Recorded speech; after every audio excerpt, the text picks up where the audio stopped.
మీ business ఏదైనా మీ ఊర్లో promotion చేయాలంటే అది సుమన్ టీవీతోనే సాధ్యం. ఇప్పుడే సంప్రదించండి. విశాఖ ఉక్కు ఆంధ్రులకు అని ఆంధ్రప్రదేశ్ ప్రజల యొక్క సెంటిమెంట్ ఏదైతే ఉందో ఆ సెంటిమెంట్ ని గౌరవించి కేంద్ర ప్రభుత్వం 11,500 కోట్ల రూపాయలు ప్యాకేజీని విశాఖ స్టీల్ ప్లాంట్ కి వివిధ రూపాల్లో ఇవ్వడం జరిగింది.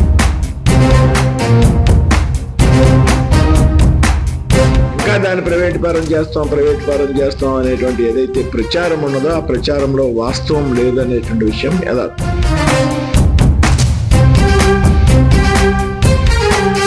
విశాఖ స్టీల్ ప్లాంట్ కి నష్టాలు వస్తున్నాయి అనేటువంటి విషయం కూడా వాస్తవం కాదు. నెల 15 రోజులకు సంబంధించి శాలరీస్ కొంచెం లేట్ గా ఇవ్వడం జరుగుతూ ఉంది. అంతేగాని 4 నెలలు 5 నెలలు 6 నెలల శాలరీస్ అక్కడ పెండింగ్ లో పాత ఎరియర్ అంతా కూడా క్లియర్ చేశారు. కాబట్టి నా ఇంటి పక్కన మార్కెటింగ్ యాక్ట్ ఉంది కాబట్టి నా కోసం కలెక్టరేట్ నా పక్కకి రావాలనేటువంటి ఆలోచన అయితే నాకు లేదు. ఒక విశాలమైనటువంటి ప్రాంగణంలో భీమవరంలో వెస్ట్ గోదావరి కలెక్టరేట్ నిర్మించబడింది. హాయ్, నమస్తే. Welcome to Suman TV digital network. నేను మీ బ్రహ్మేంద్ర. మనం ప్రస్తుతం పశ్చిమ గోదావరి జిల్లా భీమవరంలోని బీజేపీ కార్యాలయంలో కేంద్ర ఉక్కు భారీ పరిశ్రమల శాఖ సహాయ మంత్రి భూపతిరాజు శ్రీనివాసవరం దగ్గర ఉన్నాము. ఆయనతో చిన్న చిట్ చాట్. సార్ నమస్తే అండి. ఇప్పుడు ఆల్రెడీ మనకి విశాఖ ఉక్కు ఆంధ్రుల హక్కు అనే నినాదంతో నడుస్తుంది. అలాగే ఇప్పుడు విశాఖ ఉక్కుకి ఆల్రెడీ అది కొంచెం క్రైసిస్లో ఉన్నందుకు గవర్నమెంట్ ఆదుకుని ఒక 10,000 crores దాకా కూడా దానికి ఇవ్వడం జరిగింది. కానీ ఇప్పటికీ వచ్చి దానికి ప్రాబ్లమ్స్ ఫేస్ చేస్తున్నారంటున్నారు. మిమ్మల్ని కూడా ట్రేడ్ యూనియన్ వారు కలుసుకున్నారు. అసలు ఏం జరుగుతుంది? విశాఖ ఉక్కు ఆంధ్రులకు అని ఆంధ్రప్రదేశ్ ప్రజల యొక్క సెంటిమెంట్ ఏదైతే ఉందో ఆ సెంటిమెంట్ ని గౌరవించి కేంద్ర ప్రభుత్వం 11,500 కోట్ల రూపాయలు ప్యాకేజీని విశాఖ స్టీల్ ప్లాంట్ కి వివిధ రూపాల్లో ఇవ్వడం జరిగింది. ఆ విధంగా కేంద్రం ప్యాకేజీ ఇచ్చినటువంటి కారణంగా ఇవాళ థర్డ్ బ్లాస్ట్ ఫర్నేస్ కూడా పనిచేస్తుంది. థర్డ్ బ్లాస్ట్ ఫర్నేస్ నిర్మించాక అసలు పని ప్రారంభం కాలేదు. ఇప్పుడు మొట్టమొదటిసారిగా థర్డ్ బిఎఫ్ నిర్మించాక పని చేయడం ప్రారంభించింది. గత 4 నెలలుగా కొన్ని లాభాలను కూడా విశాఖ స్టీల్ ప్లాంట్ ఆర్జించడం జరిగింది. అయితే ఏదైతే సమస్యలు ఉన్నాయో సమస్యలన్నీ కూడా ఒక రాత్రి తొలగిపోయేటువంటి సమస్యలు కాదు. అనేక సంవత్సరాలుగా నష్టాల్లో ఉన్నటువంటి ప్లాంట్ దాన్ని స్ట్రీమ్ లైన్ చేయాలంటే కొంత సమయం పడుతుంది. కొన్ని కఠినమైనటువంటి నిర్ణయాలు కూడా తీసుకోవాల్సినటువంటి అవసరం ఉంది ఆ స్టీల్ ప్లాంట్ భవిష్యత్తు దృష్ట్యా. అంతేగాని ఇంత 11,500 కోట్లు కూడా కేంద్ర ప్రభుత్వం నరేంద్ర మోడీ గారి నాయకత్వంలో ఉన్నటువంటి కేంద్ర ప్రభుత్వం ప్యాకేజ్ ఇచ్చాక ఇంకా దాన్ని ప్రైవేట్ పరం చేస్తాం అనేటువంటి ఏదైతే ప్రచారం ఉన్నదో ఆ ప్రచారంలో వాస్తవం లేదనేటువంటి విషయం యథార్థం. బిఆర్ కూడా చాలా మందికి ఇచ్చేస్తున్నారు. అలాగే కొంత శాలరీలు కూడా 4-6 months నుంచి కూడా పెండింగ్ ఉన్నాయి. అలాగే మా సంస్థకి కనుక రా మెటీరియల్ కనుక దీనికి కనుక ఇస్తే దాని చాలా డెవలప్మెంట్ అవుతుంది. కానీ ఆ రా మెటీరియల్ మనకి రావడం లేదు. గవర్నమెంట్ సంస్థ అయినా ప్రైవేట్ పరాలకి వెళ్తుంది. ఇక్కడ విఆర్ఎస్ అనేది బలవంతంగా ఎవరికి ఇవ్వడం లేదు. ఎవరైతే విఆర్ఎస్ అప్లై చేసుకుని స్వచ్ఛందంగా పరివేరణ కోరుకున్నారో వారికి మాత్రమే విఆర్ఎస్ ఇవ్వడం జరుగుతుంది తప్పించి ఇందులో బలవంతపు విఆర్ఎస్ అనేది లేనే లేదు. అది అక్కడ ఉద్యోగస్తుడికి పూర్తిగా విఆర్ఎస్ తీసుకోవాలా వద్దే అనేటువంటి నిర్ణయం వారే తీసుకునేటువంటి అవకాశం ఉంది. ఇకపోతే రా మెటీరియల్ లేదు కాబట్టి విశాఖ స్టీల్ ప్లాంట్ కి నష్టాలు వస్తున్నాయి అనేటువంటి విషయం కూడా వాస్తవం కాదు. ఈ దేశంలో మైన్స్ చాలా స్టీల్ ఫ్యాక్టరీస్ కి లేవు. చాలా పెద్ద స్టీల్ ఫ్యాక్టరీస్ కూడా వారి అవసరాల్లో 30%, 25%, 40% మాత్రమే వాళ్ళకి ఓన్ మైన్స్ ఉన్నాయి. మిగతా 50%, 60% బయట నుంచి వాళ్ళు రా మెటీరియల్ తెచ్చుకోవడమే. ఇప్పుడు రా మెటీరియల్ కారణంగా లేకపోతే మైన్స్ లేవు కాబట్టి విశాఖ స్టీల్ ప్లాంట్ కి నష్టాలు వస్తున్నాయి అనేటువంటి విషయంలో వాస్తవం ఉంది. ఇదే విశాఖ స్టీల్ ప్లాంట్ గతంలో పెద్ద ఎత్తున లాభాలు వచ్చాయి. అప్పుడు కూడా క్యాపిటల్ మైన్స్ లేవు. మరి లేనటువంటి సందర్భంలో అంత పెద్ద ఎత్తున లాభాలు వచ్చినప్పుడు ఇవాళ అదే లేదు కాబట్టి ఇవాళ నష్టాలు వస్తున్నాయంటే అది వాస్తవం కాదు. తప్పనిసరిగా విశాఖ స్టీల్ ప్లాంట్ ని గాడిలో పెడతాం. లాభాల బాటలో ప్రయాణం చేయడం మొదలుపెట్టింది. స్వల్పమైనటువంటి లాభాలు. ఇకపోతే దీన్ని మనం ప్రైవేట్ పరం చేస్తున్నాం అనేటువంటి విషయం కానీ, ఇందాక ఇప్పుడు మీరు ఇంకో విషయం మీద అడిగారు, ఏదో 6 నెలల శాలరీస్ పెండింగ్లో ఉన్నాయన్నాడు. వాస్తవం కాదు. 6 నెలల శాలరీస్ ఉన్నాయటువంటి వాస్తవం కాదు.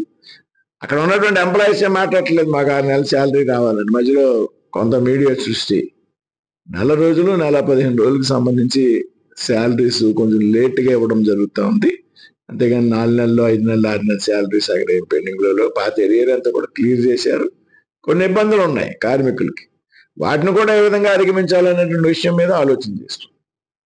అది ఇంతకు ముందు అది ఎక్కడ అవుట్కట్స్ లో ఉండేది, ఇప్పుడు సైట్ వాల్యూ కూడా పెరిగిపోయింది. అది 1000 ఎకరాలు ఉంది కాబట్టి దాన్ని ప్రైవేట్ పరం చేయడానికి మాకు రా మెటీరియల్ అది రానివ్వడం లేదు, లేదంటే మేము ఇంకా కష్టించి పని చేస్తామని కూడా వస్తుంది. ఇప్పుడు సైట్ వాల్యూ పెరిగింది, ఇది పెరిగింది, ప్రభుత్వం ఈ లెక్కేసుకోదండి. ప్రభుత్వం ఒక విధానం, ఆస్తులు లెక్క పెట్టుకోవడం, ఆ ప్రభుత్వం ఆ ఆస్తి తాలూకు విలువ ఎంత చేస్తుంది, ఎన్ని వేల కోట్లు చేస్తుంది అనేది ప్రభుత్వాలు ఆలోచించాయి. ప్రభుత్వాలు ఏం ఆలోచన చేస్తాయి? మనం పెట్టినటువంటి పరిశ్రమ లాభాల బాటలో నడుస్తుందా, నష్టాలు వస్తుందా, నష్టాలు వస్తే దానికి స్వల్ప స్థాయిలో నష్టాలు ఉన్నాయా, భారీగా నష్టాలు ఉన్నాయా, ఎందుకు ఆలోచన చేస్తా ఉంటే ఆ విధంగా అది నష్టాల్లో ఉంటే అక్కడ ఉన్నటువంటి కార్మికులు ఇబ్బంది పెడతారు. మనం పెట్టేటువంటి పరిశ్రమ లాభాలు లేకపోయినా కానీ అక్కడ కార్మికులకు జీతభత్యాలకు సరిపడేటువంటి ఆదాయం ఉండాలి, కార్మికులు క్షేమంగా ఉండాలి అనేటువంటి కార్మికుల పక్షపాతంగానే కేంద్ర ప్రభుత్వం ఉంటుంది. కానీ కార్మికులను ఇబ్బంది పెట్టాలి అనేటువంటి ఆలోచన చేసి మన ఆస్తి ఎన్ని వేల ఎకరాలు ఉంది, ఎంత విలువ చేస్తున్నా అనేటువంటి ఆలోచన ప్రభుత్వం లెక్క పెట్టదు. కాబట్టి ఇవన్నీ అవాస్తవాలు. విశాఖ స్టీల్ ప్లాంట్ని పూర్తిగా మేము లాభాల బాటలో తీసుకెళ్తాం, దీన్ని ప్రైవేటైజేషన్ చేస్తామని జరిగేటువంటి ప్రచారంలో వాస్తవం లేదు. ఇప్పుడు మనకి రీసెంట్ గా ఒక 1 వీక్ నుంచి కూడా చాలా ఇదిగా ఉంటుంది. మన భీమవరం హెడ్ క్వార్టర్ పశ్చిమ గోదావరి జిల్లాకి అయ్యింది, కానీ ఇప్పుడు భీమవరం హెడ్ క్వార్టర్ ఉండికి వెళుతుందని అక్కడ త్రిపుల్ గారు కూడా నేను P4 ద్వారా సీఎం గారికి నేను ఆయన శంకుస్థాపన ఇనాగ్రేషన్ కి ఇన్వైట్ చేశాను అంటున్నారు. దీన్ని ఏ విధంగా చూడొచ్చు? ఇప్పుడు నేను పార్లమెంట్ సభ్యుడిని, నా పార్లమెంట్లో 7 అసెంబ్లీలు ఉంటాయి, నాకు 7 అసెంబ్లీలు సమానం, 7 అసెంబ్లీలు సమానం ఉన్నాయి. కానీ కలెక్టరేట్ ఏదైతే ఉన్నదో అది పార్లమెంట్లో ఉన్నటువంటి ప్రజలందరికీ కూడా ఉన్నటువంటి ఒక సెంటర్ పాయింట్లో ప్రజలందరికీ కూడా అందుబాటులో ఉండాలి. అది ఉండైనా, భీమవరం అయినా, లేకపోతే పాలకొల్లు అయినా అనేటువంటి ఆలోచన నాకు ఉంటుంది. కలెక్టరేట్ విశాలంగా ఉండాలి. ఇప్పుడు ఇంటిగ్రేటెడ్ కలెక్టరేట్స్ అంటే అన్ని ప్రభుత్వ కార్యాలయాలు కూడా ఒకే కాంపౌండ్లో రావాలనేటువంటి ఆలోచన చాలా కాలంగా ఉంది. అది అమలు చేయలేకపోతున్నాం రకరకాల కారణాలు. ఇవాళ కొత్తగా నిర్మించేటప్పుడు కొత్తగా ఏర్పడిన జిల్లా, ఇక్కడ ఉన్నటువంటి కార్యాలయాలని, జిల్లా కార్యాలయాలు కొన్ని చోట అద్దె భవనాల్లో ఉన్నాయి, కొన్ని చోట మున్సిపల్ ఆఫీసుల్లో, MRO ఆఫీసుల్లో, కలెక్టరేట్లో నడుపుతూ ఉన్నారు. కొత్తగా నిర్మించబోయే కలెక్టరేట్ ఏదైతే ఉందో అది విశాలమైనటువంటి ప్రాంగణం ఉండాలి.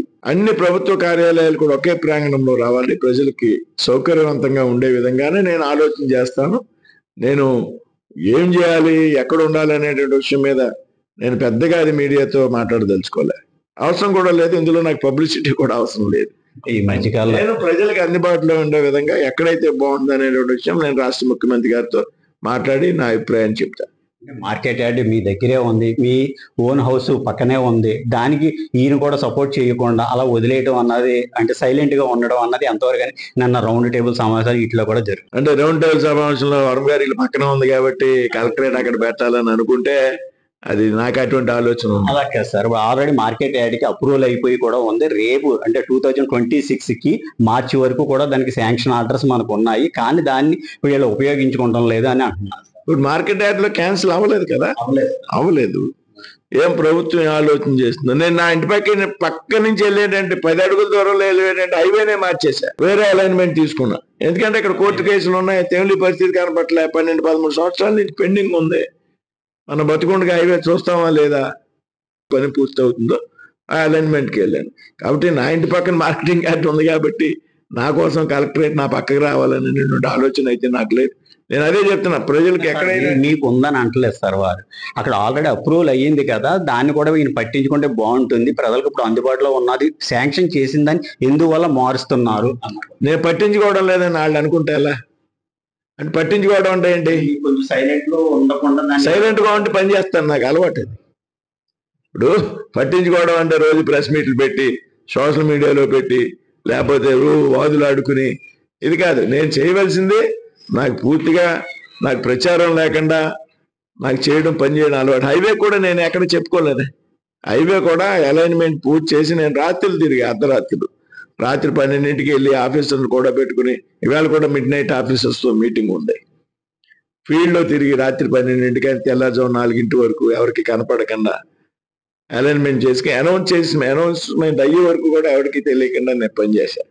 కాబట్టి కలెక్టరేట్కి సంబంధించి కూడా నా అభిప్రాయం ఏదైతే ఉందో అది ముఖ్యమంత్రి గారికి చెప్తా. ఆల్రెడీ చెప్పా గతంలోనే 3-4 నెలల క్రితంలోనే, మళ్ళీ చెప్తా. కలెక్టరేట్ ఎక్కడ ఉండాలో అక్కడే ఉంటుంది. ప్రజలకు ఎక్కడైతే అందుబాటులో ఉందో ఒక విశాలమైనటువంటి ప్రాంగణంలో భీమవరంలో వెస్ట్ గోదావరి కలెక్టరేట్ నిర్మించబడుతుంది.